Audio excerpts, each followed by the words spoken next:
Hi everyone, welcome to yet another episode of Silly Midog. Today we will be discussing about Team India's chances of getting to Final Four or the semi-finals for the ongoing or upcoming T20 World Cup in Australia. As you all know, the qualifiers have already started, and today it started with an upset.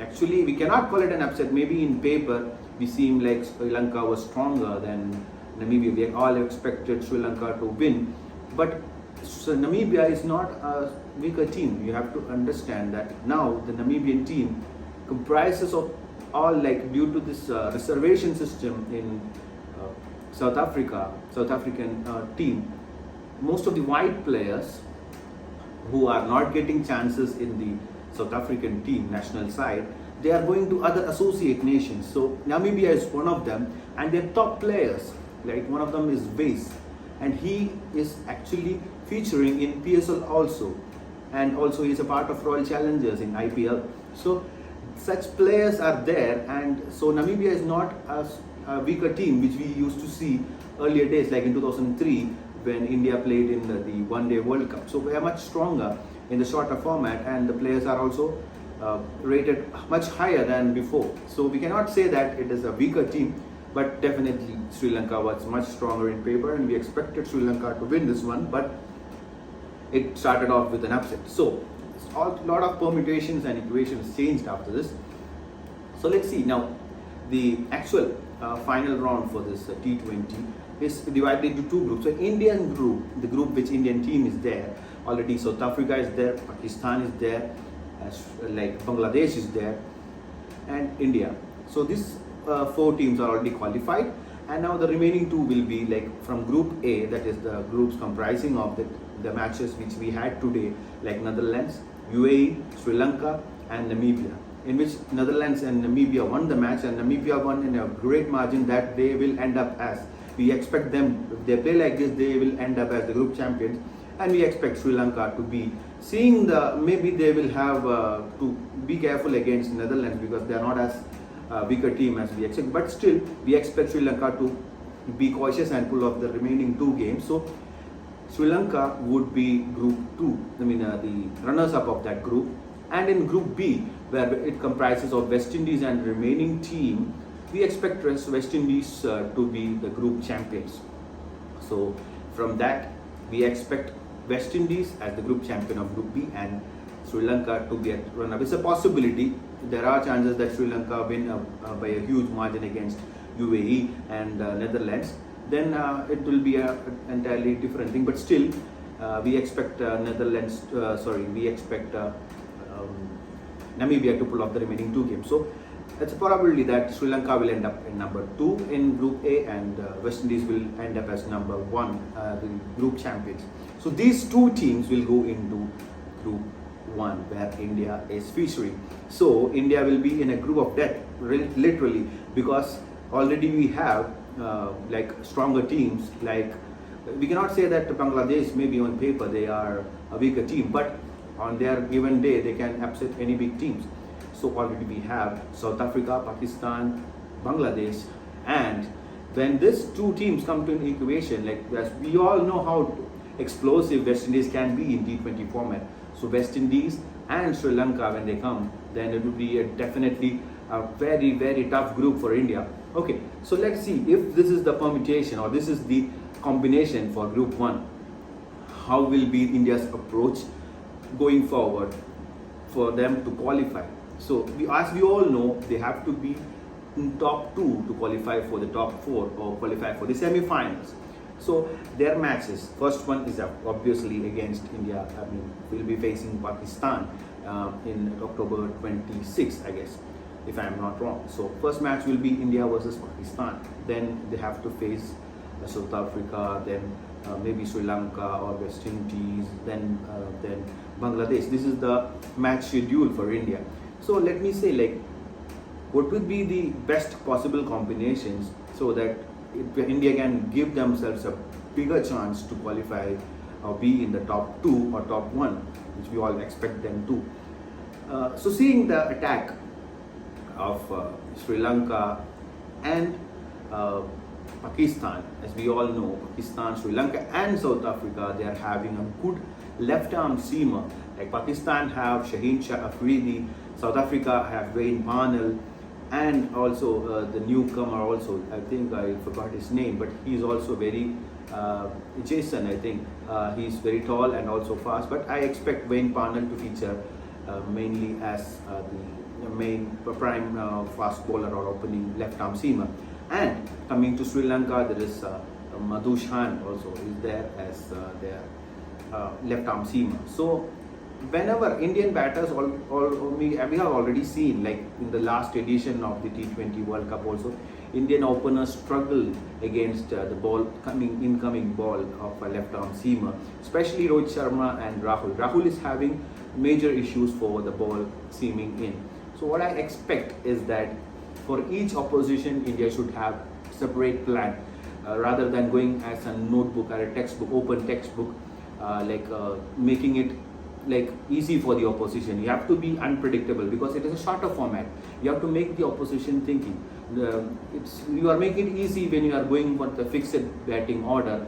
It is easy for them to plan. So, make them thinking. So for that, starting from the batting order, I expect against these three teams, especially India open with Rishabh Pant. Maybe you will be feeling it surprising, but India is trying to do that, even though it is a failure. But India should persist with and give him a chance, because the way Rishabh Pant is playing, he should definitely play in the top of the order, and he is the best option so that he can utilize the power play fielding restrictions.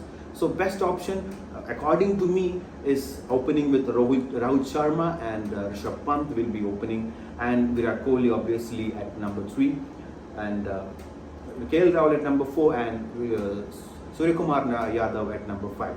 Now this will be a batting order. This can be like changed depending on the situation of the game. But for these oppositions, I expect Rishabh Pant to be up in the order, open the innings for India. Now coming to the bowling department, as we all know, it's a major concern for the team India, especially like death bowling. So currently with Mohammad Shami coming back into the side, I expect my 11 will be having Mohammad Shami as well as Arshdeep Singh will be my first choice seamers. Now Hardik Pandya is already there as my third seamer, and he's also an all-rounder, so he's my number 6. Now coming to spin options, I will go with either Akshar Patel or Ravichandran Ashwin. This will be my choice. It will be either Ravichandran Ashwin or Akshar Patel, because Yashwantr Chahal should be featuring in the 11 because he is the only wrist spinner that we have. So we all know that what a wrist spinner can do to you, can add a variety to your bowling option. So I would like to include Yashwantr Chahal as my spinner, and my choice is that along with Hardik Pandya, Akshar Patel should also be featuring in the 11.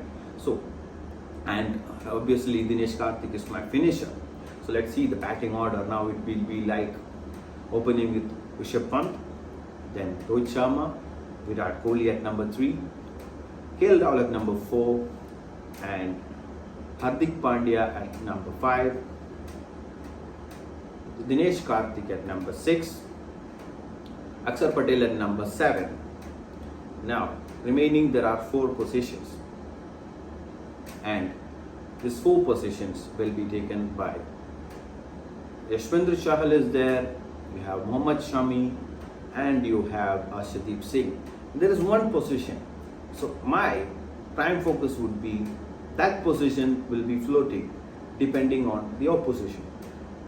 So for the oppositions like South Africa and West Indies, and also we can expect for Pakistan also, I prefer the experience of Ravichandran Ashwin to be featuring in that position.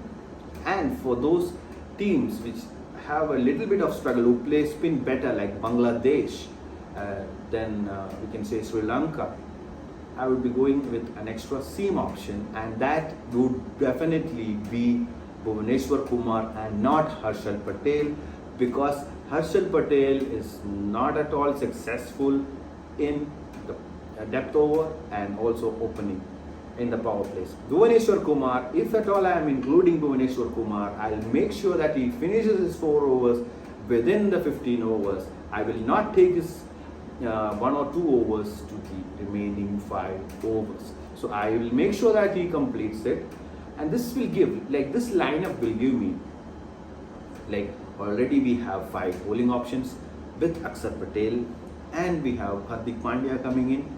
So this gives me a good bowling option. If at all one bowler gets beaten, I have a backup option to complete his quota of 4 overs. See, we expect mostly opening the bowling with Akshar Patel, and we expect him to complete the 4 overs.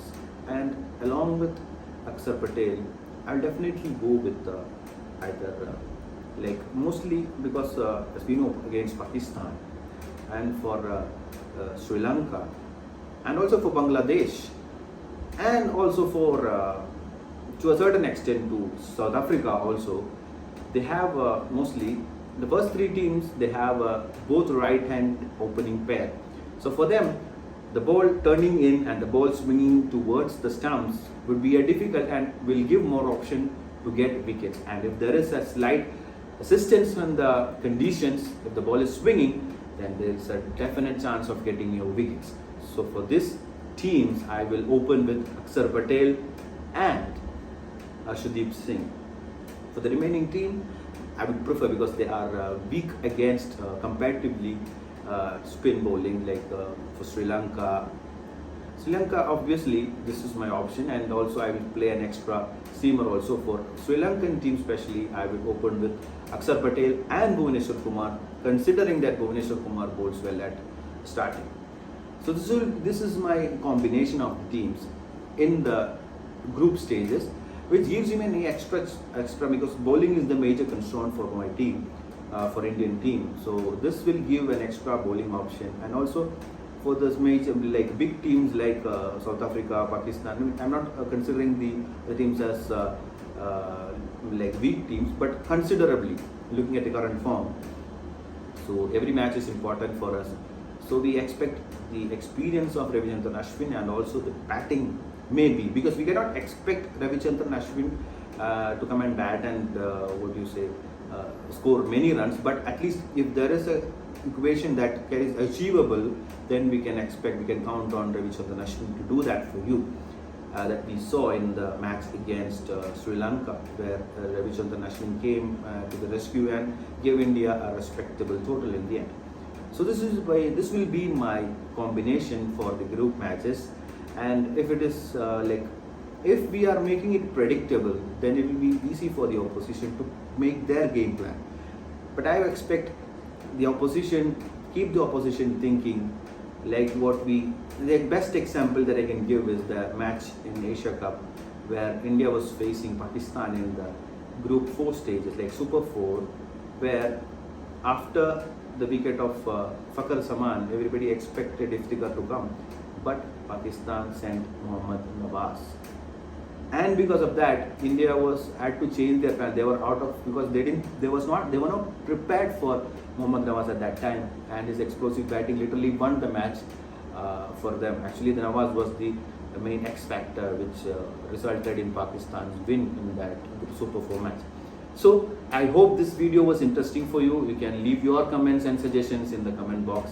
Let's have a good discussion on India's chances for the group stages in the World Cup, and we all expect our team India to pull off this World Cup.